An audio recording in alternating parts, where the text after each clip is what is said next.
De Poissy dans les Yvelines va fermer ses portes pendant 3 semaines en octobre.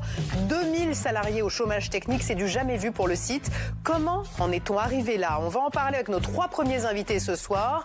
Jean-Pierre Mercier, délégué syndical sud de l'usine Stellantis de Poissy. Bonsoir. Bonsoir. Et merci. L'usine qui est la dernière à fabriquer des voitures en Ile-de-France et qui va connaître un mois d'octobre très calme. L'usine automobile Stellantis de Poissy demande à ses 2000 salariés de rester à la maison pendant 3 semaines le mois prochain.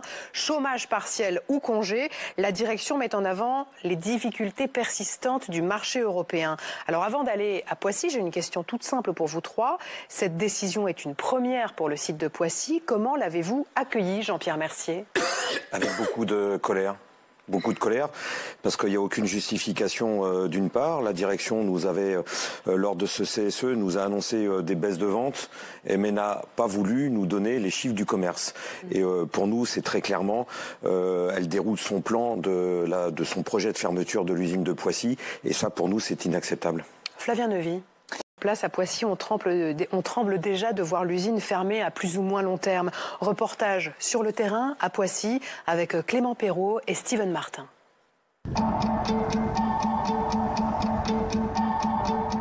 Dernier site de construction automobile en Ile-de-France, Stellantis Poissy s'approche-t-il de ces dernières heures? C'est ce que pensent plus que jamais les délégués syndicaux de l'usine. L'annonce pour le mois d'octobre d'un chômage partiel de 3 semaines touchant 2000 salariés est annonciatrice pour eux d'une fin programmée. Le chômage, c'est le début de la baisse de la production qui annonce une fermeture que la direction se refuse à annoncer. Ils vont baisser la cadence, ils vont baisser la vitesse de chaîne. Ce matin, c'est devant la mairie de Poissy qu'ils ont choisi de manifester. Une réunion devait y avoir lieu avec des élus et des représentants de la direction. Au menu, des discussions pour une implantation sur le site même de l'usine du futur stade du Paris Saint-Germain. Un signe de plus pour ces salariés que l'avenir de Stellantis ne s'écrira plus à Poissy. La direction, elle veut vendre les terrains. Qu'elle le vende au Paris SG ou à quelqu'un d'autre, ça veut dire qu'au bout du bout, il y a la fermeture de l'usine.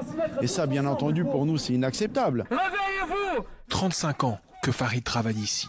Après la manifestation, il part à l'usine. Son travail, le montage des haut-parleurs des autoradios. De son poste, il a assisté au déclin progressif de l'industrie automobile. À une époque, il y avait 27 000 salariés. Et là, au jour d'aujourd'hui, il y a un tout petit peu plus de 2000 salariés dans la région parisienne. Ça va être la 3e usine, quoi. Il y a eu Aulnay, Saint-Ouen. On travaille dignement. Il est hors de question qu'on soit jeté à la rue après des années de travail dans cette usine. Il y en a qui ont laissé leur santé. Sur le parking, désormais dégarni de l'usine, Farid va débuter sa rotation. 13h, 20h35, avec le sentiment très net qu'une page se tourne à Poissy.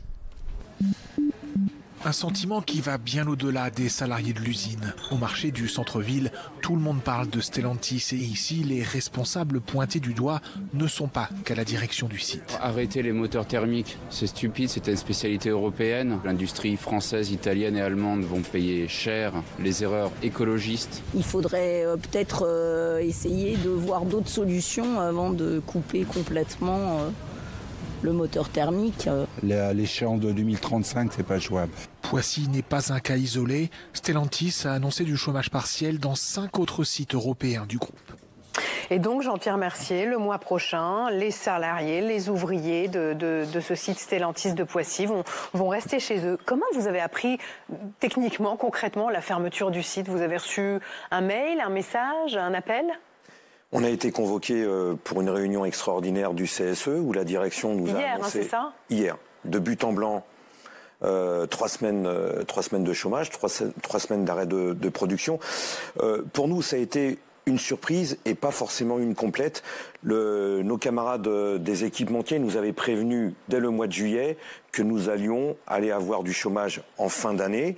Mais par contre, et comment eux l'avaient senti venir? Parce qu'ils l'avaient appris par leur direction, parce que le dialogue se passe est beaucoup plus fluide entre les directions et les organisations syndicales chez les sous-traitants équipementiers que chez l'usine de Stellantis, où Stellantis c'est vraiment un patron de combat, une direction de combat qui ne veut strictement rien dire, qui est toujours dans l'opacité, toujours dans le mensonge, et du coup on était à moitié prévenus. Mais 3 semaines durant, non. Et du coup c'est 3 semaines de chômage pour l'ensemble de l'activité, c'est-à-dire les équipementiers, les sous-traitants, c'est des milliers de salariés au-delà des 2000 de Poissy, qui vont connaître le chômage et des amputations sur leur salaire. Parce que le chômage partiel n'est pas intégralement payé ? Sauf pour les cadres. Les cadres, c'est 100%, tant mieux pour eux. Mais pour les ouvriers et les techniciens, on est indemnisé qu'à 84%. Et encore, dans ces 84%, c'est les 3/4, c'est versé par l'État, c'est-à-dire par nos propres impôts. Désolé, on va encore creuser la dette avec ce chômage. Et ça, c'est inacceptable. Donc techniquement, l'usine va fermer. Il n'y aura plus personne sur le site. Il y a des travaux qui vont être effectués pendant ce temps ? Oui, ils vont bouger ce qu'on appelle l'atelier du pack batterie, c'est-à-dire la fabrication, la mise en place des batteries sur les voitures, pour le peu de voitures électriques qu'on fabrique encore. Mais sinon, oui, c'est un arrêt total. Et on va connaître pour novembre, décembre, soit encore du chômage, soit une baisse de cadence pour 2026. Avec comme objectif, comme 2026 pour la direction, de nous passer en une seule équipe. Et c'est vraiment un plan qui se déroule méthodiquement, contre lequel salariés de Stellantis, mais aussi les salariés des équipementiers, on doit s'organiser, s'unir et se battre contre ce plan infernal, quoi.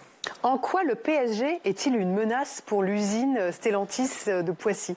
Alors le PSG, c'est la pièce qui se rajoute en plus, mais c'est pas l'élément déclencheur de la décision de la direction de Stellantis de fermer l'usine de Poissy. Par contre, oui, là, il y a une opportunité incroyable pour l'usine pour la direction de Stellantis, c'est de vendre ces terrains un seul acheteur, une seule négociation de vente, et derrière, c'est le Qatar qui paye. Mais pour que les téléspectateurs comprennent bien, quelle est la partie du site de Poissy aujourd'hui qui intéresserait le PSG ? Vous avez des terrains vagues autour de l'usine où on peut construire un stade ? On a des grands parcs qui aujourd'hui sont beaucoup moins utilisés, mais c'est aussi, par exemple, le bâtiment de la peinture. Le directeur du site nous annonce en CSE avant les congés que si Stade vient, il y aura, le stade s'implantera à la place du bâtiment peinture et va manger de toute façon une grande partie des installations.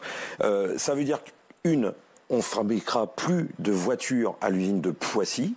Ça veut dire que potentiellement, même s'il y a des futures activités industrielles qui restent encore à discuter, et là-dessus c'est le flou complet, et ma malheureuse expérience de la fermeture de PSA Aulnay en 2013 plaide quand même pour ne pas avoir confiance dans ces belles paroles, mais en tout cas c'est carrément l'ensemble du site qui va être vendu. Moi j'en suis convaincu, parce que c'est une opération immobilière qui est extrêmement juteuse et incroyable. Flavien Neuvy, c'est ce qui va se passer. Mais au final, si on réfléchit 2 secondes, ou si on regarde les chiffres, les constructeurs automobiles, eux, s'en sortent extrêmement bien. C'est des milliards et des milliards de profits, de dividendes qui sont... Enfin, les bénéfices de Stellantis ont chuté de 70% l'année dernière. Ils étaient à 18 milliards. Ils étaient à 18 milliards. Et ils sont tombés officiellement à moins 2 milliards. Sauf qu'ils ont provisionné 3 milliards. Ils ont mis de côté 3 milliards pour justement financer les fermetures d'usines, les licenciements, les suppressions d'emplois. Donc au premier semestre, Stellantis est encore bénéficiaire de 1 milliard. Après avoir fait 18 milliards. Un truc de fou, excusez-moi de l'expression, 14% de marge opérationnelle. Ça veut dire qu'ils ont explosé la rentabilité de leur production. Les constructeurs automobiles sont dans une guerre permanente et mortelle entre eux pour s'accaparer des parts de marché. Sauf que dans cette guerre, ce sont les travailleurs, c'est les salariés qui en font les frais. Et qui en font les frais à travers des licenciements, des suppressions d'emplois, des fermetures d'usines. Et c'est un cycle infernal qu'il va falloir changer. Et juste, vous interrogez les ouvriers du site de Poissy. Comment ils voient leur avenir ? Ils se voient où dans 10 ans Pour l'instant, ils ne se voient pas du tout. Et c'est le gros problème. Et vous savez, il y a juste sur le discours, sur le thème des voitures chinoises, vous avez Leapmotor, qui est un constructeur chinois qui fabrique ses voitures en Chine, qui sont importées en Europe, et vous trouvez qui derrière ? Stellantis. C'est le principal actionnaire de ce constructeur chinois. Donc vous voulez dire qu'il y a un double jeu aussi ? C'est la famille Peugeot, bien française, qui se fait une petite fortune en vendant des voitures chinoises sur le marché européen.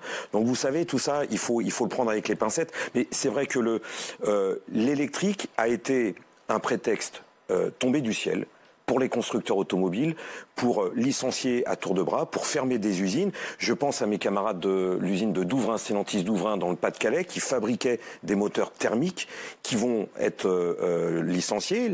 L'usine va fermer courant janvier. Et soi-disant, ils avaient une passerelle pour aller à la Gigafactory pour fabriquer des batteries, mais sauf que ça a été un entonnoir et ça marche pas pour tout le monde. Ça veut dire qu'au final, vous avez quand même des constructeurs automobiles qui font exploser leurs marges, qui n'ont jamais été aussi riches de leur histoire, et une classe ouvrière, des travailleurs de l'automobile qui se font licencier. Et ce n'est, excusez-moi, mais ce n'est que par le rapport de force, la mobilisation, tous ensemble, constructeurs automobiles, mais aussi donneurs d'ordre, sous-traitants, équipementiers. Mais il y a toute une colère sociale qui existe dans le pays. Il va falloir qu'elle s'exprime et pour défendre ses intérêts de travailleurs. Flavien Voulez.